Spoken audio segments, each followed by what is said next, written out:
Hello, welcome to Shop Talk. We're looking at a bar that fits a Homelite 650, 750, and a 550 chainsaw. It is a 36-inch slimline roller nose. The bar is in great shape.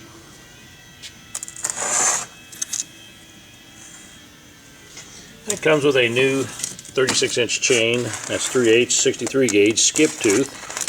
Skip sequence, meaning there is spacing between the teeth. And that's a chisel bit. You can file that with a 7/32 round, and this chain will really cut. And let's just show you what it fits on here. I've got a 550 Homelite sitting there. And you can see it fits on there good. So if you're needing a long bar for your big Homelite, here's a great buy.